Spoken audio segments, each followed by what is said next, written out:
नमस्कार दोस्तों, next IAS YouTube channel पर एक बार फिर से आप सभी का स्वागत है। मेरा नाम है सपना कुशवाहा और आज का जो हमारा डिस्कशन का टॉपिक है आप देख सकते हैं, इसकी हेडलाइन है conservation projects for river dolphins, 3 other species get CAMPA not. यानी कि यहाँ पर जो 4 जीव जंतु हैं उनको जो है कि संरक्षण के प्रयास किए जा रहे हैं। उनके लिए वो कौन कौन से, पहला तो है आपका रिवर डॉल्फिन और इसके अलावा 3 और इन सभी के बारे में हम एक एक करके डिस्कस करेंगे। और इसी के साथ ये पूरा टॉपिक आपका GS पेपर 3 एनवायरमेंट से जुड़ा हुआ है। अब इसी क्रम में आगे बढ़ते हैं और सबसे पहले देख लेते हैं हालिया घटनाक्रम के बारे में। तो जैसे कि हमने आपको बताया कि राष्ट्रीय प्रतिपूरक वनीकरण निधि प्रबंधन एवं योजना प्राधिकरण, जिसे कि CAMPA भी कहा जाता है, इसकी शासी निकाय ने नदी डॉल्फिन, हिम तेंदुआ, जंगली जल भैंसा और भारतीय गैंडा, इन चारों के संरक्षण के लिए 4 नई परियोजनाओं को मंजूरी दी है। और इसके साथ ही मणिपुर के संगाई, जिसे कि भौं सींग वाला हिरण भी कहा जाता है, इसके संरक्षण को भी समर्थन प्रदान किया गया है। तो ये जो चारों स्पीशीज हैं इनके बारे में हम एक एक करके डिस्कस कर लेते हैं। तो सबसे पहले हम बात करेंगे हिम तेंदुआ की। तो इसका वैज्ञानिक नाम है क्या है, पैंथेरा यूनिका। अब इनकी शारीरिक विशेषताओं की बात करते हैं तो इनके शरीर पर घने फर होते हैं, इनका शरीर काफी मजबूत होता है, लंबी पूंछ होती है जो कि इनकी बॉडी को संतुलन बनाए रखने और गर्मी प्रदान करने के लिए काफी सहायक भूमिका निभाती हैं। अब आवास की बात करेंगे तो ये एशिया के 12 देशों के उच्च पर्वतीय क्षेत्रों में पाया जाता है। कौन कौन सी जगहों पर, वो हम देख लेते हैं। तो ये भारत, अफगानिस्तान, भूटान, चीन, Kazakhstan, Kyrgyzstan, Mongolia, Nepal, Pakistan, रूस, तजाकिस्तान और उज्बेकिस्तान इसमें शामिल हैं। इन सभी जगहों पर ये पाया जाता है और इसी के साथ इसे पहाड़ों का भूत भी कहा जाता है, यानी कि गोस्ट ऑफ माउंटेन्स भी कहा जाता है इसे, क्योंकि ये बहुत कम दिखाई देता है और यही रीजन है कि इसे गोस्ट ऑफ द माउंटेन भी कहा जाता है। अब जो सबसे इंपॉर्टेंट चीज, आपको इसका IUCN स्टेटस पता होना चाहिए।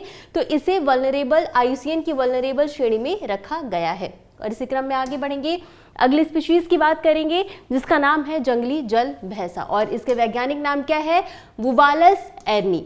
और अब इसकी कुछ विशेषताओं को समझ लेते हैं। तो जंगली जल भैंसा जो है, इसे एशियाई भैंसा के नाम से भी जाना जाता है और ये भारतीय उपमहाद्वीप और दक्षिण पूर्व एशिया का एक स्थानिक और बड़ा गोवंशीय है। विशेषताओं की बात करेंगे तो ये जो भैंस है, इसकी त्वचा जो है वो राख धूसर यानी कि एस ग्रे से काले रंग की होती है और इसके मध्यम लंबाई के खुरदरे और विरल बाल जो होते हैं पिछले भाग से लंबे एवं सक्रिय सिर की ओर अग्र दिशा में होते हैं। आवास की बात करते हैं, ये कहाँ रहते हैं, कहाँ पाए जाते हैं। तो भारत, नेपाल, भूटान, थाईलैंड और कंबोडिया में पाया जाता है।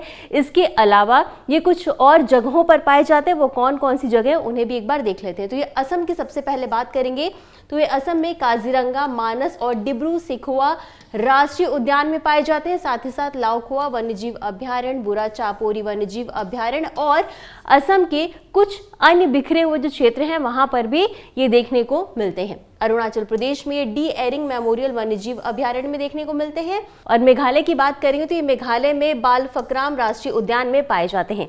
छत्तीसगढ़ में भी ये पाए जाते हैं, इंद्रावती राष्ट्रीय उद्यान और उदंती वन्यजीव अभ्यारण्य में देखने को मिलेंगे। और अब सबसे इंपॉर्टेंट, इनका IUCN स्टेटस पता होना चाहिए। तो इसे IUCN में एंडेंजर्ड श्रेणी में रखा गया है। इसी क्रम में आगे बढ़ेंगे और अब अगले स्पीशीज की बात करेंगे जिसका नाम है भारतीय गैंडा और इसे एक सींग वाला गैंडा भी कहा जाता है। ये शाकाहारी स्तनधारी होते हैं और इनकी पहचान इनकी विशिष्ट सींग युक्त थूथन के द्वारा की जाती है। और ये कहाँ कहाँ पाए जाते हैं ये भी जाना हमारे लिए ज़रूरी हो जाता है। तो ये असम के काजीरंगा राष्ट्रीय उद्यान में पाए जाते हैं, मानस राष्ट्रीय उद्यान में पाए जाते हैं और पोवितोरा आरक्षित वन, जहाँ पर विश्व में भारतीय गैंडे का सर्वाधिक घनत्व पाया जाता है, यहाँ पर भी पाए जाते हैं। तो आप ये याद रखिएगा कि भारतीय गैंडों का सर्वाधिक घनत्व कहाँ पाया जाता है, तो असम के पोवितोरा आरक्षित वन क्षेत्र में पाया जाता है। इसके अलावा ये असम के ओरंग राष्ट्रीय उद्यान में भी पाया जाता है। और सबसे इंपॉर्टेंट, IUCN स्टेटस आपको याद होना चाहिए। तो इसकी IUCN स्टेटस क्या है, वल्नरेबल। इसी क्रम में आगे बढ़ेंगे और बात करेंगे अगली स्पीशीज की जिसका नाम है गंगा नदी डॉल्फिन। विशेषताओं की बात करेंगे तो ये जो गंगा नदी डॉल्फिन है, ये मूलतः कहा जाता है कि ये अंधी होती हैं और ये अपनी पराश्रव्य ध्वनि का प्रयोग करती हैं, उससे तरंगे उत्सर्जित करके ही शिकार करती हैं। वितरण की बात करेंगे तो ये मुख्य रूप से भारत, नेपाल, बांग्लादेश की गंगा और ब्रह्मपुत्र नदी घाटियों में पाई जाती है और केवल मीठे पानी में ही ये जीवित रह सकती है। इनकी एक खास विशेषता है।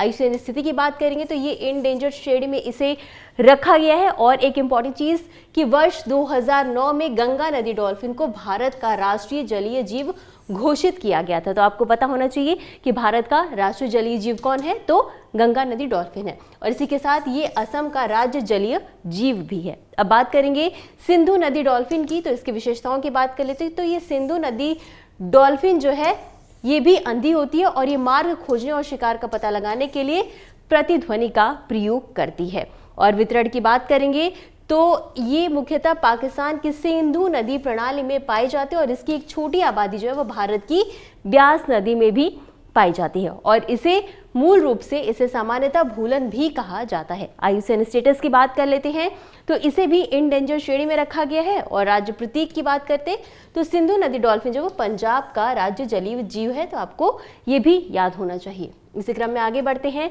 और अब बात करेंगे संगाई हिरण की। तो संगाई को मणिपुर का भौ सिंह वाला हिरण भी कहा जाता है और ये हिरण की एक ऐसी प्रजाति है जो भारत के मणिपुर राज्य के केबुल लामजाओ राष्ट्रीय उद्यान में ही विशेष रूप से पाई जाती है। इसके अलावा इन्हें बहुत कम और जगहों पर देखा जाता है। और ये मणिपुर का राजकीय पशु भी है और अपने दलदली आवास पर चलने की विशिष्ट और नाजुक चाल के कारण इसे जो है कि नृत्य करता हुआ हिरण यानी कि डांसिंग डियर भी कहा जाता है। तो हमने यहाँ पर बात करी 4 स्पीशीज की, हमने बताया वो किस राज्य के राज्य पशु हैं या जीव हैं। तो आप एक चीज़ याद करिएगा कि जितने भी स्टेट हैं उनके राज्य जीव कौन है, राज्य पशु कौन है, तो ये आपको ज़रूर पता होना चाहिए। और यही था आज का हमारा पूरा डिस्कशन। इसी क्रम में आगे बढ़ेंगे और इससे संबंधित एक अभ्यास प्रश्न को भी देख लेते हैं। तो निम्नलिखित में से किस प्रजाति को हाल ही में CAMPA के द्वारा नई संरक्षण परियोजना में शामिल नहीं किया गया है? आपके पास ऑप्शंस हैं A नदी डॉल्फिन, B हिम तेंदुआ, C ग्रेट इंडियन बस्टर्ड या D भारतीय गैंडा। और इस प्रश्न का उत्तर आपको हमेशा की तरह कमेंट बॉक्स में देना है। तो आज के लिए बस इतना ही, मिलते हैं अगले एपिसोड में इसी तरह कुछ अहम और ज़रूरी खबरों के साथ। तब तक के लिए धन्यवाद।